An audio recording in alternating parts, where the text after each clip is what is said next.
नमस्कार। हम भारत के प्रमुख उद्योगों का अध्ययन कर रहे थे। उसी क्रम में आज हम उर्वरक उद्योग अथवा फर्टिलाइजर इंडस्ट्री का अध्ययन करेंगे। 1840 में वॉन लिविंग ने सर्वप्रथम यह बताया कि पौधों की वृद्धि के लिए खनिज की आवश्यकता प्रमुख रूप से होती है। मिट्टी के प्रमुख खनिज नाइट्रोजन, फास्फोरस, गंधक, पोटेशियम, मैग्नीशियम, कैल्शियम और लोहा होते हैं, जिन पर उसकी उत्पादन शक्ति निर्भर करती है। उत्पादन शक्ति को बनाए रखने के लिए मिट्टी में इन खनिजों का प्रयोग आवश्यक हो जाता है ताकि उसकी खोई हुई शक्ति को फिर से वापस लाया जा सके। और इसी उद्देश्य से भारत में रासायनिक उर्वरक उद्योग की स्थापना हुई। यह स्वतंत्र भारत का सबसे नया उद्योग है। हरित क्रांति का श्रेय भी इसी उद्योग को जाता है।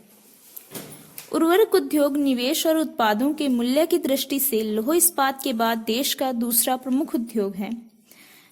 भारत का आज विश्व में नाइट्रोजन उर्वरकों के उत्पादन में तीसरा स्थान और फास्फेट उर्वरकों के उत्पादन में चौथा स्थान है। वहीं बात करें विश्व में नाइट्रोजन उर्वरकों के उत्पादन में चाइना प्रथम स्थान रखता है। अब बात करते हैं भारत में उर्वरक उद्योग के विकास की। भारत में रासायनिक उर्वरक उद्योग की शुरुआत सन 1906 में रानीपेट, तमिलनाडु में सुपर फास्फेट संयंत्र की स्थापना के साथ हुई। 1951 में इस उद्योग के विकास में क्रांतिकारी परिवर्तन आया। भारत सरकार ने सार्वजनिक क्षेत्र में भारतीय उर्वरक निगम की स्थापना की।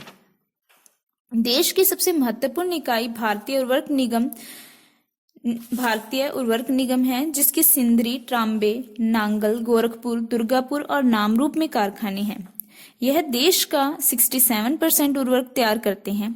इस निगम ने बरौनी, तलचर, रामगुंडम और कोरबा में भी उर्वरक कारखाने स्थापित किए हैं। उर्वरक उद्योग में जो कच्चा माल यूज में लिया जाता है वह महत्वपूर्ण होता है इसकी स्थापना के लिए। तो हम जानते हैं उर्वरक उद्योग में काम में आने वाला कच्चा माल। रासायनिक उर्वरक निर्माण में कच्चा माल के तौर पर naphtha, Coke oven gas, electrolytic hydrogen, phosphate, गंधक, जिप्सम आदि का इस्तेमाल किया जाता है। नाइट्रोजन उर्वरक बनाने वाले 70% से भी अधिक कारखाने नेफ्था का उपयोग करते हैं। यही कारण है कि कारखाने तेल शोधनशालाओं के समीप या तट के सहारे स्थित पाए जाते हैं। कोक पर आधारित उर्वरक इकाइयां तालचेर उड़ीसा में, रामगुंडम आंध्र प्रदेश में और कोरबा छत्तीसगढ़ में स्थित है। लिग्नाइट पर आधारित इकाई नेवेली, जो कि तमिलनाडु में है, स्थित है। कोक ओवन गैस पर आधारित इकाइयां सिंदरी, जमशेदपुर झारखंड, राउरकेला उड़ीसा, भिलाई छत्तीसगढ़ और दुर्गापुर पश्चिम बंगाल में स्थित है। गैस पर आधारित इकाइयां महाराष्ट्र में हजीरा, विजयपुर, जगदीशपुर, आंवला, शाहजहांपुर में स्थित है। इलेक्ट्रोलिटिक हाइड्रोजन आधारित इकाइयां नांगल, पंजाब में स्थित है। फास्फेट उर्वरक निर्माण हेतु लगभग 90% फास्फेट की आपूर्ति सिंहभूमि झारखंड, विशाखापट्टनम आंध्र प्रदेश और झामरकोटरा राजस्थान से होती है। सल्फर राजस्थान, झारखंड एवं तमिलनाडु तथा जिप्सम राजस्थान, गुजरात, तमिलनाडु और आंध्र प्रदेश से प्राप्त किया जाता है। यूरिया या नाइट्रोजन आधारित उद्योग प्राकृतिक गैस के स्रोत के पास ही स्थित होते हैं। तो उनके क्या कारण हैं, इन पर हम चर्चा करते हैं। प्राकृतिक गैस में मीथेन होता है। उत्प्रेरक की उपस्थिति में ऑक्सीजन, नाइट्रोजन और ऊष्मा के साथ मिश्रण करके हाइड्रोजन परमाणु नाइट्रोजन के साथ जुड़ जाते हैं। इस प्रकार अमोनिया प्राप्त होता है। इसे हैबर प्रक्रिया के रूप में जाना जाता है। अमोनिया का उपयोग नाइट्रोजन आधारित उर्वरक बनाने के लिए किया जाता है, जैसे कि यूरिया। इसलिए प्राकृतिक गैस की उपलब्धता उर्वरक उद्योग की अवस्थिति को प्रभावित करती है।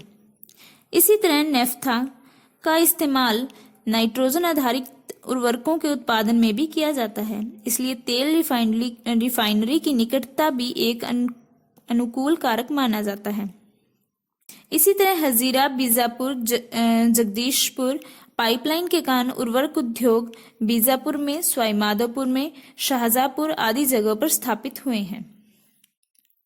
अब हम बात करते हैं भारत में रासायनिक उर्वरक उद्योग के वितरण की। रासायनिक उर्वरक संयंत्रों की अवस्थिति पर तेल शोधनशालाओं, इस्पात संयंत्रों और कोयला खदान क्षेत्रों की समीपता का स्पष्ट प्रभाव देखा जाता है। समुद्र तट के सहारे स्थित कारखानों का मुख्य रूप से आयातित कच्चे माल का उपयोग होता है। परिवहन प्रणाली में सुधार के कारण कुछ कारखाने उपभोक्ताओं केंद्र के समीप भी लगाए गए हैं। गुजरात, तमिलनाडु, उत्तर प्रदेश, महाराष्ट्र, आंध्र प्रदेश और उड़ीसा देश में रासायनिक उर्वरकों के प्रमुख उत्पादक राज्य हैं, जहां देश के 2/3 से अधिक उर्वरकों का उत्पादन होता है। गुजरात देश में रासायनिक उर्वरकों का सबसे बड़ा उत्पादक राज्य है। यह राज्य अकेले ही देश के 1/4 नाइट्रोजन और फास्फेट उर्वरकों का उत्पादन करता है। अंत में हम बात करते हैं भारत में उर्वरकों के उत्पादन की। देश में स्वतंत्रता के बाद रासायनिक उर्वरकों के उत्पादन में तेजी से बढ़ोतरी हुई है। इस समय देश में केवल नाइट्रोजन 74.9% और फास्फेट 25.1% उर्वरकों का ही उत्पादन किया जाता था।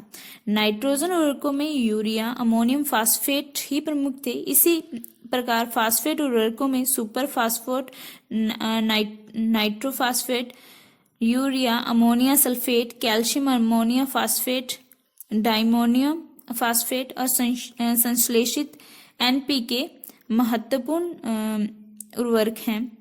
देश का 80% उर्वरक उत्पादन urea, ammonium sulphate, super phosphate और कैल्शियम अमोनियम नाइट्रेट के रूप में होता है। नाइट्रोजन उर्वरकों का लगभग 55% और फास्फेट उर्वरकों का 45% भाग सार्वजनिक क्षेत्रों द्वारा उत्पादित किया जाता है।